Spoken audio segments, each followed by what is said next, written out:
Alrighty, here we are, 31 minutes past 7 a.m. on a Christmas Eve. It is Smooth 98.1, your love music, love live station. This is Freshly Pressed on the Smooth Breakfast. Ayokunmi Kikireku. Your sincere apologies for not being here with you yesterday. There were issues way beyond our control, but we're here right now, and I'm ready to walk you into what's going on in the papers, taking a look at the major stories making the rounds. Analysis will follow as well as your very much needed and very much appreciated thoughts and contributions as well. So please do join us on WhatsApp, join us on YouTube. Let your voices, or should I say your text, your messages be heard. The WhatsApp number, it's 0911 0911 Also join the live stream on YouTube, where you can find us at Smooth 981 FM Lagos. Smooth 981 FM Lagos. All right. Joining me at this time to give his thoughts on the stories. Well, there should be two gentlemen. Well, one is with us right now. The other will join us along the way.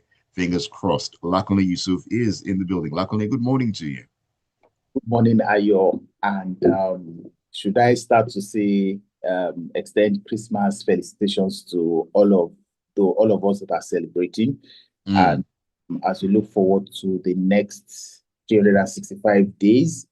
Was it not just like yesterday? I was wishing you Merry Christmas last year, and It, we're here the, today. the Time to, time the time flies. The time yeah, flies.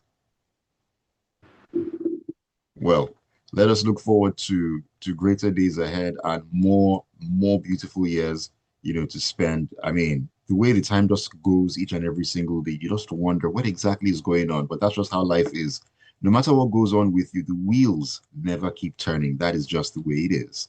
Alrighty, Lakme, let's step into the stories this morning. We're going to start in the Daily Trust here. And this one, I don't like the numbers, but we need to make sense of it anyways. It says that, sorry, hold on. I think I need to make an alteration to this. Actually, you know what? Let us start with story 4. I need to make an alteration to this particular story. Let us start with story 4 here. We'll go back to that other one. It says, it's also the Daily Trust, by the way.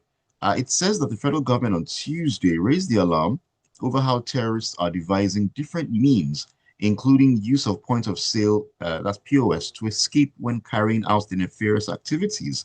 It also disclosed that Nigerian security agencies are working with major social media companies to identify and take down accounts used by terrorists and criminal groups in order to promote their activities and to raise funds as well.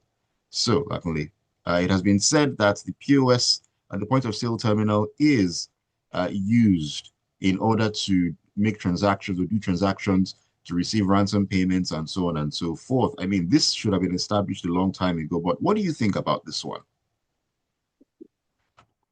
okay, so this story is neither here nor there, right? Um, I would sound lyrical by saying that two things. One, you would not, because you were going to Ibadan yesterday and the car you were traveling in had an accident, and then there's need for you to go to Ibadan again today, right? That because of the accident of yesterday, you will not go. And then two, that my people will say that when you catch two people, one says, I am the one that climbed the loft to carry the jar of palm oil. And the other says, I'm the one standing on the ground to receive it from him, to help him put it on the ground. You know Right. that who is carrying it, who is putting it on the ground is the bigger thief, you know.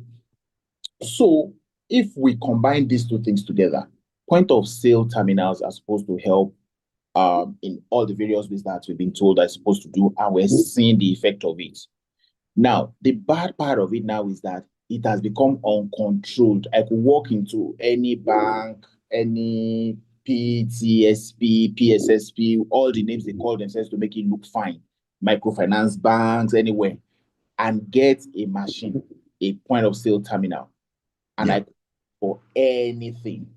So, what is the documentation? What is the process? What is the documented process for obtaining one? How many can I have? If I am no longer going to use it, do I return the machine to the vendor, to the owner, or do I report to the police, whatever. I know recently we spoke about it here. The CBN gave some conditions for the use of POS terminals about tying it to the location, right? And if we put all of it together, I think that it could also help to control what and how people can use these things. You must get proper identity of the person who is applying, in the person or the company, and the persons behind the company, so that when such terminals are determined to have been used for this kind of activity, you can hold those persons responsible. Yes. And then there's also this thing about reporting certain thresholds of transactions. When these transactions happen, we need to also hold the banks responsible for not reporting those threshold of transactions as at when due, so that we're not, of course, we know that the banks want to get deposits, but when you get the deposit, you must report it that so and so person, this account, the maximum amount that's ever entered this account is 1,000 naira. Today, 10 million naira entered it. That's a red flag. But people don't, do they report it? And when they report it, the receiving agency, do they act on it? Those are the things that we need to do. Most times, crimes are committed before enforcement can happen. So we cannot say that we should preempt all these things happening. But once it happens, how do we react to it? Those are the things that we need to do. I think that now that it has come to declare that these things happen, our security agency should be more up and doing, work collaboratively with all the agencies, the banks, the vendors of these terminals, and even us, the users, to know that. So if I go to a POS terminal, I should be able to ask random questions such as, did you register with so and so? If I know who is supposed to register to be that, to do that business, I could just carry a chair and sit by the roadside now with my terminal and be doing business, for example. So of course, they want to tie it to locations. So maybe if they tied some of these things to locations, we can even really reduce the number, and then we can even see the volume of the traffic that goes on the terminals. We can flag some of these terminals and say these are the ones that can use, and we can be traced. Let me take an interesting message here. This is coming in on, let's see. This is coming in from Shola. Shola says, I used to work in the financial services space, and I can tell you that's not true. First, there's a limit to the amount an agent can disburse per day. Secondly, proper KYC is done and unused terminals are picked up. Banks report these accounts with suspicious transactions, and in fact, it's automated. So please, let the government face the people that the USA mentioned instead of looking for a rat in the midst of dogs. That's an interesting perspective there. Answering a couple of questions here. So you just begin to wonder, is this report supposed to be some sort of smoke screen to, should I say, kind of allay fears or something? I don't even know. But Shola, thank you so very much for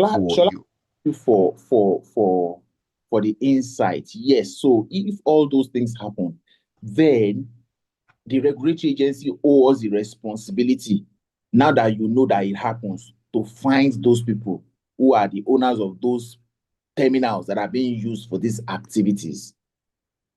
If it is reported, if proper KYC is done, if you know who they are, so why are we not picking it? Why are we just saying it in the open space? Why are we not just going to get them? But also, the fact that there's a limit to the amount an agent can actually disburse per day, that also should limit how much anybody will be able to receive or pay out and so on and so forth. Don't you think, Lakunle? Well, I do not have an insider view of that. Yes, it may be on paper that happens, yeah, but does it practice? So if it doesn't happen in practice, that's why people might be able to do those kind of things. Yeah. So don't forget, I can go to a POS machine and transfer from my account to your account. I don't have to take cash. That's one that has limits. I don't think amount I can transfer from a POS from my own account to you has a limit. This is interesting. Well, Shola, if you have some more insights, that would be very, very much appreciated. These are platforms to also learn and get a lot more information about things like this. And keep those thoughts coming in on WhatsApp on 0911 All right, let's move back to that other story that I was talking about earlier. I've been able to kind of adjust it here. It's still in the daily in this. It's in the Guardian actually that the story is coming from, and it says that children account for an overwhelming 82% of the 9,290 internally displaced persons, the IDPs, affected by Nigeria's worsening security crisis across 11 states. That's according to the October 2025 Human Rights Dashboard released by the National Human Rights Commission. Presenting the dashboard in Abuja, the NHRC Executive Secretary, Dr. Tony Ojukwu, SAN, described the situation as a deepening humanitarian emergency driven by insecurity, climate shocks, as well as collapsing livelihoods. This is a very damning statistic, but also the fact that there are about 9,000 plus IDPs within Nigeria. That says a lot. First, anybody who's heard me speak about this IDP thing knows my position that first is a shame on every Nigerian. It's a bigger shame on every Nigerian in a position of leadership, either as a lawmaker, as a governor, as a president. It's the biggest shame on all of us that in our own country, we are describing our own citizens as internally displaced, and we are carrying the flag on our head like some proud thing. I mean, how do you want these people to trust government? How do you want them to believe that they are humans when in their own country they are treated this way? So what should they expect from an external country? How do they expect another country to treat them? That's number one. That's the idea in our minds that we can be comfortable that Nigerians are displaced from their natural habitats in Nigeria for whatever reason at all. And of course, the reason that this thing is sustained over years is very clear. It's understandable. We don't even need to be talking about it. Now, the issue of this report itself is that 82% of the 9,000 people are children. Children meaning anybody under 18. That's the age, legal age is 18 for adulthood, right? Right.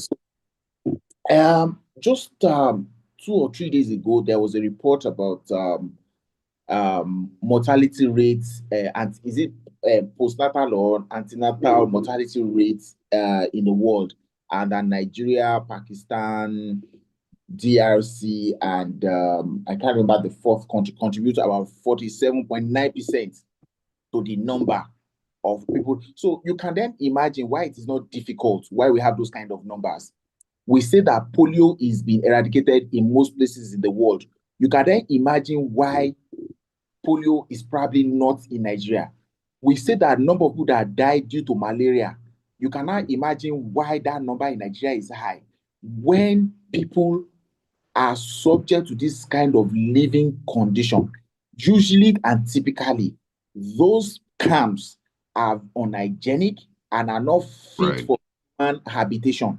I have not to any, but I can tell you for free that it is only for what do you journalists call it, photo opportunities, that people go there to go and donate a few mattresses and buckets and that, and after that nothing until the next time to donate something else.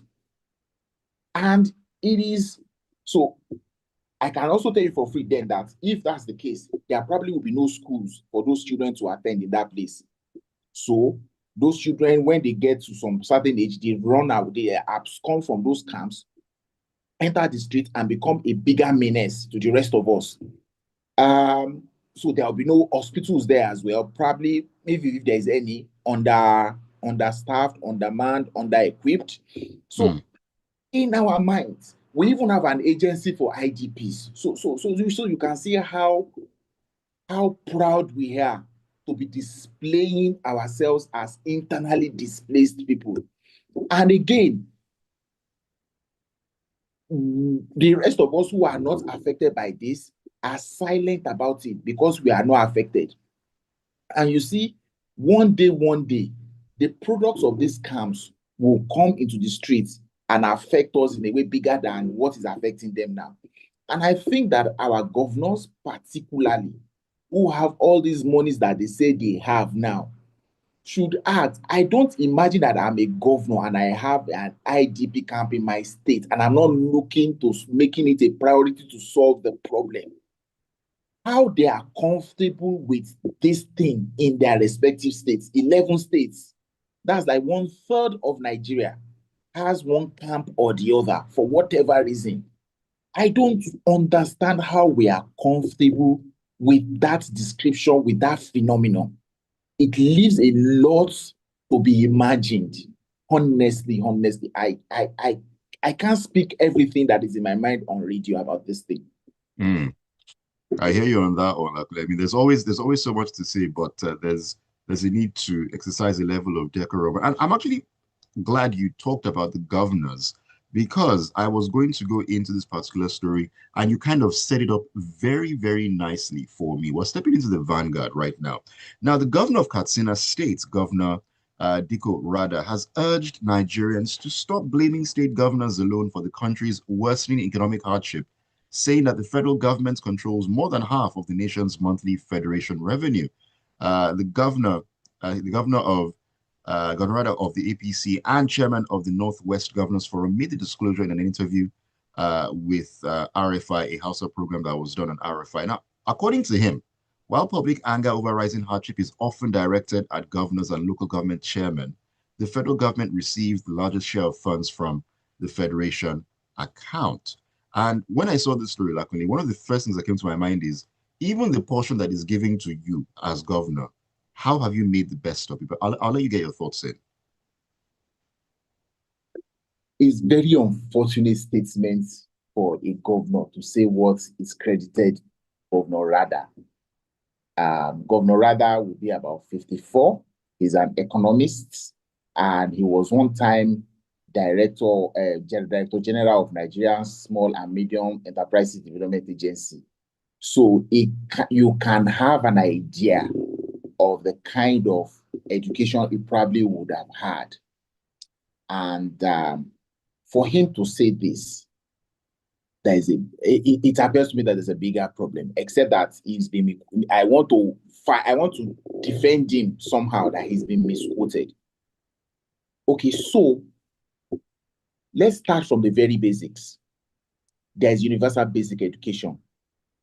There is a law, or there is a rule, or there's a policy.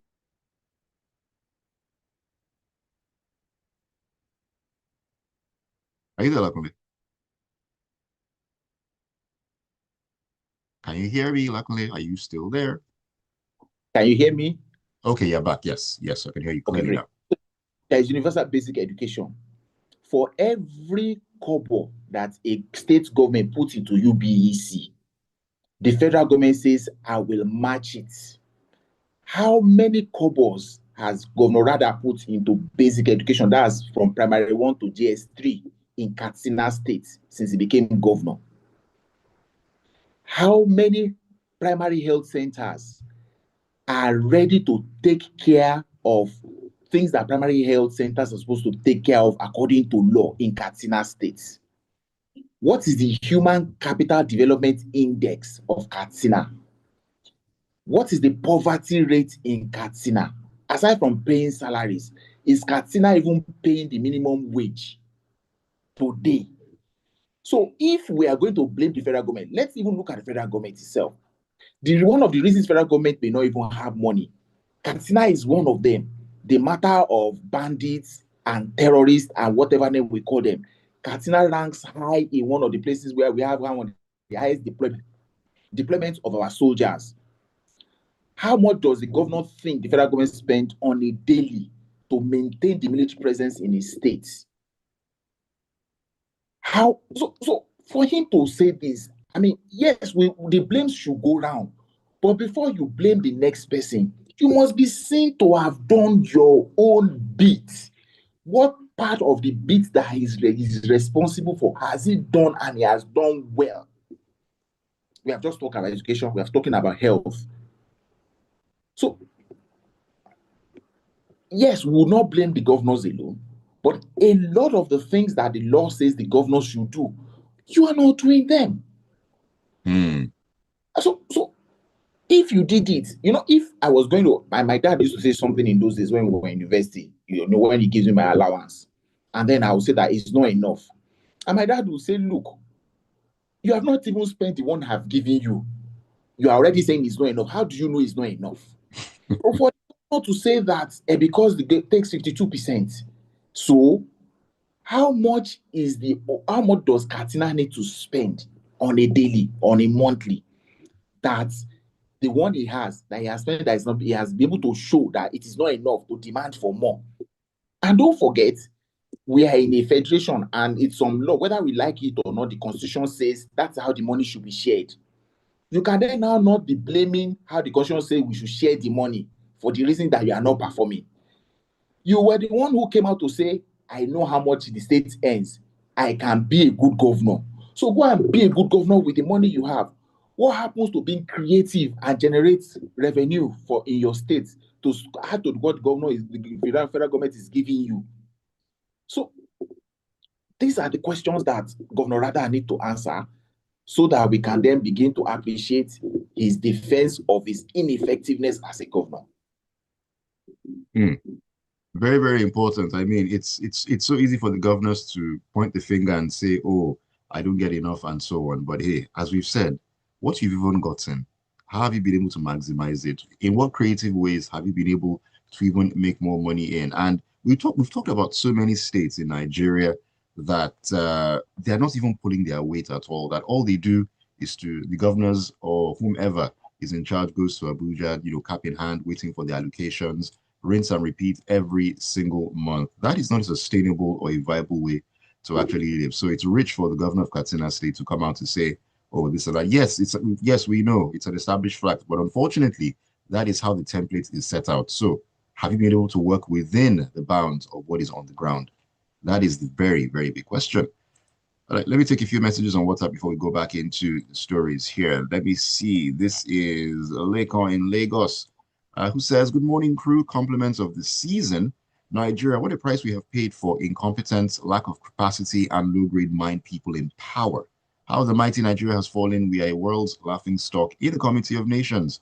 Our history, culture, pedigree destroyed. It's a shame that Nigeria is now a gangster paradise. All right.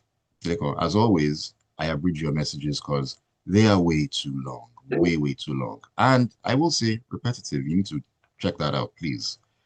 This is from, this is Shola. Shola says, it's in Nigeria that account officers go to EFCC and politicians don't, but 95% of transactions on POS are cash-based. An agent can hold more than 1 million naira per day. With the 100 million naira per ransom per person they are collecting, then we don't give these kidnappers enough respect, in quotes. It's easier to point fingers at banks and other financial institutions instead of facing these terrorists. Now, he further says, Lakunle has said it, the blame should go around, but everyone should do their bit. Everyone needs to get involved in one way, shape, or form. All right, Lakunle, let us talk about this particular one. An interesting development here. It's in the Punch, and we're going to Adamawa State right now, where the Adamawa State Governor, Amadu Fintiri, has granted state pardon to Sunday Jackson, a farmer who was sentenced to death by hanging for killing a herder. The pardon announced on Tuesday sparked spontaneous jubilation across Yola, with residents trooping to the streets to celebrate the development. This particular story, a very, very popular one, and one that sparked a lot of conversation and polarizing thought processes. But hey, here we are. State pardon has been granted. Lakunle, your thoughts? Okay, so some pleasing news. Yep, Sunday Jackson death sentence he's been pardoned. I guess that there's a matter of law in the issue, right? And I've seen lawyers argue about what self-defense means and what it does not mean, to the extent that if I was going to shoot you, I had a gun, and you're able to overpower me, you take the gun from me, that's where your self-defense stops. That you do not go ahead to shoot me because I had intended to kill you earlier. So the moment you shoot to kill me, you have committed murder. That's understanding I have from the argument of lawyers about what self-defense, where self-defense stops, right? And that's exactly the description of what has happened. But because of the politics of where we are, the extenuating circumstances of everything, which could have aggravated the matter much more, I think that's the basis with which a pardon has come. And if this is what, and of course, it is the law also permits the governor that prerogative and discretion to pardon anybody, right? And so, if this pardon is something that would have averted, that would help to avert something bigger that could have been more disastrous or catastrophic, then I am for it. And I also think that the bottom line of the problem itself, we can't be doing pardons. There will be no need to have laws if at the end of the day we've expended so much money, time, resources to prosecute a case, and it's all ending in pardons and pardons, no matter what the circumstance, right? We should treat the bottom line, the foundation of the problem, this herders farmers problem. We must find a solution to it so that the case that gave rise to this Sunday Jackson's case, such of it will not happen again. That is very, very important. Dealing with the root cause of the problem. We seem to be so skilled at treating symptoms, but never actually dealing with the root cause of the problem. Because when you look at things from another perspective, all across the country, in different areas where these clashes tend to happen, I mean, who is to say that another Sunday Jackson and header clash isn't going to happen anytime soon, and that we get to this particular point. It's really unfortunate that this case had to happen the way it did. But as Lakunle said, some pleasing news this morning, because in Nigeria, we definitely need some pleasing news. And I'm pretty sure that Sunday Jackson, his family are going to be absolutely ecstatic. He'll be able to at least come out. I don't know, maybe spend Christmas and the New Year with his family. I don't know the process of him getting For released whatever and so reason, on and so Christmas forth. is going to be different in his household, at least. Most Okay. definitely. Most definitely. And there was celebration all across Adamawa State as well. So they definitely were paying so much attention to that particular case. And yeah, it's good to see, good to have some cheering news because the way things have been moving in the country recently, I don't know. I don't know. Anyways, we need to begin to wrap it up this morning on the show. It has been quite an interesting morning, Lakunle. I know you have a few thoughts, just a few nuggets of wisdom to share with us as we get into the Christmas holidays. Um, so congratulations to the people of Adamawa State. Christmas will be different for them based on this Jackson matter. And for the rest of us, let's celebrate the holidays well. For those of us who have opportunities to take the last week or the last week of the year off work, let us take it as a time to reflect, check on our health. A healthy mind is a wealthy body. Let us celebrate with caution. Let us do it with sense. January is 141 days.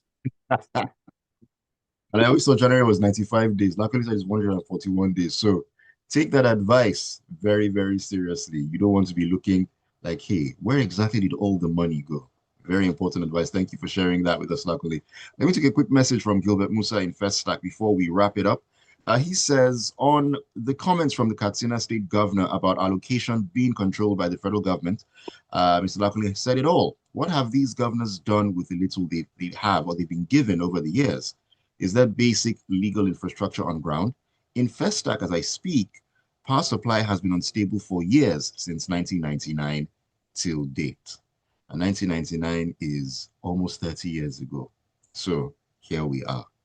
Here we are. Anyways, it's time for us to go this morning. Thank you so much, Lakunle, for joining me this morning. Hope you have an amazing, amazing Christmas holiday. I know that you already have one or two plans in place. I trust you as always.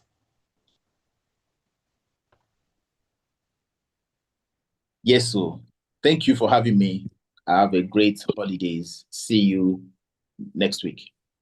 Bye. by the grace of the Almighty. Thank you so much once again. And thank you all for being a part of the show this morning. This has been freshly pressed on the Smooth Breakfast on Smooth 98.1. My name is Ayokunmi Kekiria. We are going to be stepping into the locker room at 8:15 to talk about sports. Hey, we know the AFCON is in full swing. And we'll be talking about the Super Eagles who pulled off a 2-1 win over Tanzania yesterday in their AFCON opener and so much more. Do join us then.